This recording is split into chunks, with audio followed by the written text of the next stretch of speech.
What's happening, guys? My name is Anthony, and in today's video we're going to be doing the Austrian Grand Prix in our My Team Career Mode series. So taking a look at some of the upgrades and just taking a look at the general standings. Going into this one, we are still quicker than Alfa Romeo, Haas and Williams, but I'm pretty sure that you guys probably know from your own experiences by now that whatever it says on paper doesn't always translate to the track, especially a track like Austria where you do need more of your engine than anything else. And considering that currently our engine is still one of the weakest parts of the car, it does mean that we are going to struggle with this one. But yeah, we're still trying to just make a couple of upgrades, as many upgrades as we can at the moment. And taking a look at the standings itself now, you can see that Lewis Hamilton and Valtteri Bottas are still tied on points, with Sergio Perez just behind them, where I believe there are 12 points behind them. And then ourselves, we had a pretty good race, last race out at France. We actually managed to get a point, so if we can maybe continue that momentum, then it will mean a lot for us as a team going forward. But as we actually go into the practice session now, you can see we're doing the track acclimatization, and the car didn't really feel all that great. Even in the corners, there was just a lot of understeer, and at this moment of time I am using a time trial setup. So you guys know that time trial setups are very oversteery and very aggressive, so if I'm still experiencing a ton of understeer, as you can see there, going through, I believe that was turn 5, if you can see we're still getting all that understeer with an aggressive setup like that, then it's going to spell a lot of problems for us going into the race. So I needed to make a few tweaks to the setup during practice and during qualifying itself, well, just before qualifying I should say, and yeah, just try and get the car to be as smooth as possible going through the corners, and then as quick as possible as well going through the straights, because there are 3 DRS zones here at Austria. So if you're stuck in a DRS train, it's going to be a pain to try and overtake, but if you're the person leading that DRS train, you're going to be swallowed whole. But moving on to qualifying now, we're doing our first run here in Q1, and let's take a quick look at this lap and see what's happening here. So the first corner didn't take as much of the inside curve as we probably should have. However, the exit was pretty decent, which at least gives us a pretty decent run going through to turn 3. And then for turn 3, braking on the curb on a 100-meter board, using second gear. I usually would use third gear for that corner most times than not. However, the car is very understeery, so I thought the second was probably the best choice in this car just to combat that understeer. And then turn 4, braking a little bit earlier just because it's downhill. Once again, because of the understeer, we use 1 gear lower than we probably usually would. And then turn 5, just braking after the 50-meter board down into 4th gear, just trying to carry as much speed as we can through these 2 corners. It's just sending it really. And then for turn 7, we touched the inside curb. Usually you would spin if you touched that curb, but luckily we didn't there. Got super lucky with that. And then coming up to the final couple of corners now, just trying to send it through. Don't manage to get that inside curb, and because of that we end up going wide. We were super lucky not to invalidate our lap there, but as we come across the line we do a 1 minute 3.6, which isn't very quick, especially in this car. So I don't really have the pace, to be honest, when it comes to this track in general on this game. So to combine that with the fact that the car is very understeery, just not a good time for me. As you can see, we're doing our second lap now, and we're making quite a bit of time up at the end of sector 2. We're about a 10.5, I believe, up right now. We just need to try and get these last couple corners right, and then we'll at least see if we can have a decent lap here. The last couple corners just weren't as aggressive as I probably could have been, and as we crossed the line, I believe we did a 1 minute 3.5, so not that great. We end up getting knocked out in Q1, finishing in P20, but let's get straight into the race and see if we can have a good time in the race. Good afternoon and welcome to Spielberg, and to a circuit that in one form or another has held every Austrian Grand Prix in the championship, except the very first back in 1964. It was at this race that John Watson lost a bet and his beard when he took Team Penske's only F1 victory in 1976. If anything, the stakes are even higher today, with 25 points available for victory and a crucial advantage in the championship fight. The Spielberg circuit then is situated 700 meters above sea level, with just 10 corners making up one of the shortest laps of the season. One time around here is a distance of 2.6 miles, with the best overtaking chances into turn 1 or the tight uphill turn 3. Alongside me once again for coverage of today's race, it's none other than the great Anthony Davidson. Let's start with Aston Martin. What do you make of their performance so far this season? Well, the atmosphere within that team seems very positive at the moment. Everyone seems like they're in great spirits and having a lot of fun doing what they do, and that's definitely contributed to the performances we've seen.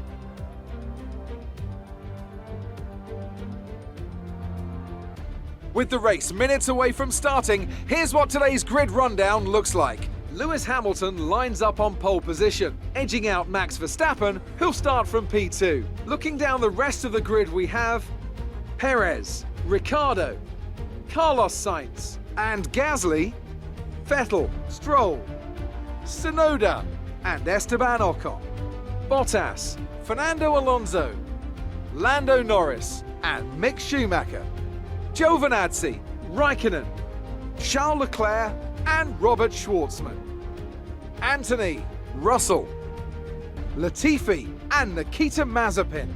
And with lights out just moments away, it's time to go down to the track. So as we move on to the formation lap now, let's quickly check what the race strategy is going to be. We're going to be doing a soft to medium for this race. So as we get into it, we've got 2, 3, 4, 5 red lights. And lights out and away we go. And we get a decent start for ourselves, but our teammate Schwartzman, he gets an amazing start. He's already made like 3 positions. We were thinking about going on the inside alongside of him, but Charles Leclerc moved towards the inside, so I thought let's just try and go around the outside and see if we can make up any positions there. We do make up a position on Nicholas Latifi, I believe, or maybe not 100% sure, but as we got to turn 3, we just make the usual dive bomb that we always do at Austria, and we make a little bit of contact with my teammate, so I decided to just let him through as he is the faster car going off of the line. So I thought maybe he could do something compared to us. We've got Schumacher, our rival, behind us as well, so we want to keep him behind for as long as we possibly can as we come up to turn 4 now. And behind us we've got Lando Norris, who at the time I didn't know he was there, so he came out of nowhere coming into turn 5, and you can see he's just completely mugged us off here. And at that point I was like, wait, what? Why is he so far down? But I think he had some engine replacements as well, so he was forced back down through penalties. But now that we're behind Norris, it's all about just really keeping Schumacher and Raikkonen behind us as well. We're battling with the Haas, with the Alfa Romeos at this moment of time, so really and truly, as long as we're on pace with them, that's all that matters to me at this moment of time. But as we move on to lap 3 now, you can see we've got DRS, and at this point, I believe it was roughly around lap 3, Jeff had told us that we had some engine problems. So yeah, considering that our engine wasn't the best in the first place, considering that we've had all these problems with the understeer, even though we've got quite an aggressive setup with the car, to hear that we've now got a faulty engine, that really just hurt me, man. And as we move on to the end of lap 3 here, we have a little bit of an incident with Mick Schumacher.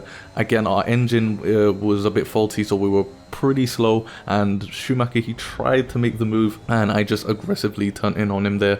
I'm going to take blame for that one. I do think that was my fault in that situation, but again, it was just more out of frustration because of the fact that we're having those engine issues. And as we move on to lap 5 now, you can see Kimi Raikkonen, he tried to get past us. Leclerc, he already got past us, but again, we're just trying to make up as much time as we can here. We don't really want to lose too much time to the guys ahead. We've already got that problem with the engine, and any sort of battles that we have is just going to cause us to lose even more time. So to be honest, in this situation I probably should have let Kimi Raikkonen just go, to be honest.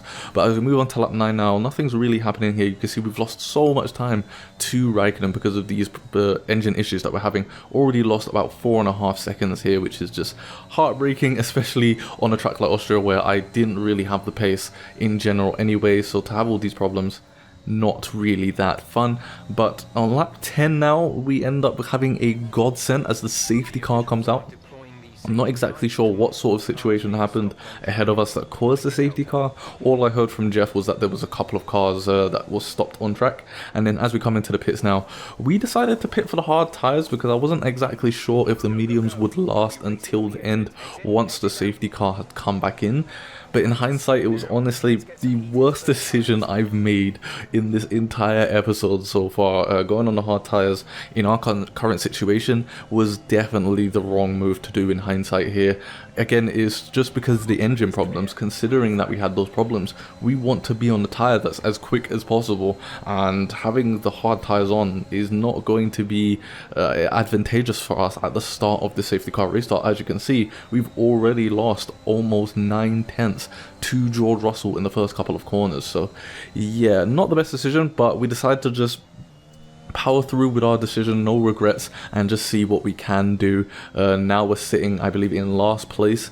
We're about a second and a half behind Latifi now, and yeah, we're just struggling, to be honest with you guys. I'm trying to be as aggressive as possible. You can see that we're going off of the track, just trying to exploit any sort of track extension that we possibly can. We are using strict corner cutting here, so I'm kind of surprised that we didn't get any warnings, as Charles Leclerc actually ends up retiring from this race. So that is one position given to us, and as you can see, moving on to lap 16 now, Lando Norris was also having some problems, and clearly his problems were a lot worse than mine because he was going a lot slower than I was. But as I said, I'm kind of surprised that we didn't get any track extension warnings. Actually, I think we got one, and that's about it. So considering just how many times I was actually extending the track and just generally being aggressive with the track extensions, I'm generally surprised that we actually managed to pick up just one warning from all of that. But as we move on to lap 20 now, you can see that Nicholas Latifi is over 6 seconds ahead of us, and I am very happy with the changes that they've made to my team so that you can actually get these engine failures and stuff like that happening throughout the season. However, when it does happen to you, it's very, very frustrating, and I don't know if it's just the way that they've changed the curbs on this game and the fact that I've just not gotten used to it, but on Austria in particular, I feel as if I'm a lot slower comparatively to where I was at Austria on the previous game. So combining that with all the issues that we are having this weekend, it was a very, very painful weekend, especially, you know, just consistently losing time to the people who our car was arguably quicker than. So as we move on to lap 24 now, we get our second warning. We've got Kimi Räikkönen behind us, who I believe he's still got one more pit stop to do, and then we've got Giovinazzi, who's just came out from his second pit stop there. So yeah, we're fighting for position with Giovinazzi. However, with Kimi Räikkönen, he's a pit stop behind us, so we've really got to just keep up with Kimi Räikkönen on this lap using the DRS so that we could potentially just stay with Giovinazzi as closely as we possibly can. We are out of the DRS for Giovinazzi, so as soon as Kimi Räikkönen does go into the pits for this pit stop, we've pretty much lost Giovinazzi at this point. And now you may have noticed as well that we've also got our teammate behind us. He's also pitted for a new set of medium tires. So at this moment of time, I'm really just thinking about where we can let him pass in order for him to not lose as much time as possible so that he can push on to fight with Giovinazzi, and the best place for that is the start finishing line straight. As you now see, Kimi Räikkönen, he's going into the pits for his second set of medium tires, and now we just let our teammate go by. You can see I don't even use the DRS until he's already passed us, just so that he can get past us as smoothly as possible. I wanted to try and keep Schumacher behind us as much as we possibly can, because he is going to be fighting with our teammate instead of us, because we are on old hard compounded tires. However, we just wasn't able to do that, especially considering we had a pretty terrible run out of turn 1, and now you can see that the two of them are battling. I wanted to try my best to see if I can maybe interrupt this battle and keep Schumacher behind, but Schumacher goes to the outside here. We break alongside with Schumacher, we give a little bit of a nudge to our teammate, and I do believe that little nudge gave him the edge there. So great teamwork there from the BA Racing drivers there. But as we move on to lap 28 now, that's the next time that something of note happened in this race, and that's pretty much just George Russell overtaking us. We're still having our engine problems even to now. I do believe that they did end up getting fixed, but by the time that the engine problems were fixed, according to Jeff, it was already way too late. I believe it was already like lap 33 or something like that. So at this point in time, we're just trying to keep up with George Russell as much as we can, just trying to not lose as much time as we can. And yeah, you're about to see the worst mug off in F1 history here. You can see that Nikita Mazepin, he is behind us going into turn 5, and he just completely mugs us off here. At this point, I was thinking, you know what, I might have to end my Team Career Mode series right here and then, because you don't want to be mugged off by Nikita Mazepin like that. So I mean, what do you guys think? Should I end the Career Mode series here? Because I mean, I generally don't know what to say at this point. You know, I think it's just a failure at this point if we're getting mugged off by Mazepin like that. But moving on to lap 30 now, you can see we've continued to keep up with George Russell. Yuki Tsunoda actually ended up retiring, so that's the second retirement of this race with Charles Leclerc as well. So luckily we managed to get 2 positions at least from retirements. However, can we keep those positions? who knows? We've got Lando Norris behind us as well. He's about to do the exact same move that Nikita Mazepin did on us. You can see they're just exploiting the amount of understeer that our car has, and Lando Norris just mugs us off the exact same way that Mazepin did on the previous lap that we were showcasing there. And at this point now, it's just a case of, can I make up any more positions? Can I try to? And the answer is yes. Actually, on lap 35 we have a little bit of a battle here with George Russell. I tried to go for the switchback, didn't necessarily work out, but we still got the DRS at this point, so I definitely didn't want to waste that opportunity. We've still got a lot of ERS to play with here. ERS management has probably been the only good point of this race for us here. And as we come up to the final lap now, you can see that Max Verstappen, he ended up winning the Austrian Grand Prix, so I'm sure that the Dutch fans will be super pleased with that. However, for us in the BA Racing team, we've just not had a good time here with the engine problems and just being generally slow at this track, and we finished with a disappointing P17. Okay, pick up rubber and bring it home.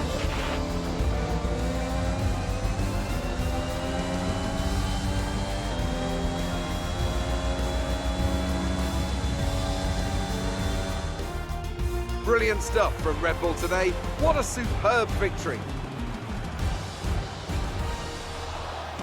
Anthony, tell me, what was it that helped them achieve this success? It was a question of right place, right time today. We were looking at an entirely different race before the safety car came out, but they were able to take full advantage after the field had been bunched up. Red Bull are our winners today after showcasing some incredible driving. There's been a huge push from them lately to stay competitive with the other teams, and they're certainly proving themselves.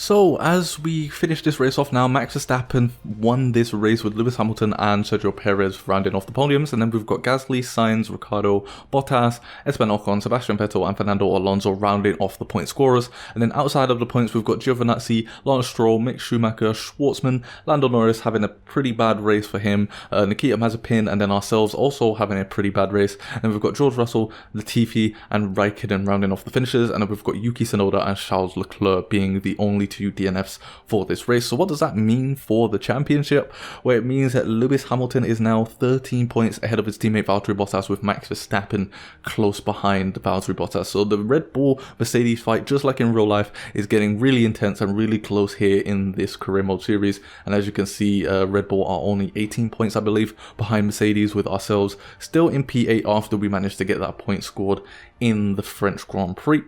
And yeah, what can I say, guys? It was a pretty disappointing race on our behalf. We just generally didn't have the pace anyway, so I knew that we were going to struggle with this one. But combining that with the engine issues that we had throughout the entire race, we just wasn't really able to do anything, to be honest with you guys. So very disappointing on that behalf. But as we just go back to the HQ and look at some of the upgrades and stuff that we're planning on doing for the next episode, we're going to end things off here. I do hope that you enjoyed this episode of my Team series. If you did, make sure to smash that like button and come back to the channel if you want to see more content like this. Also, stay behind till the end card if you want to catch any of the other episodes and see what's happened up until this point in the My Team Career Mode series. And I hope to catch you guys in my next video. What's happening, guys?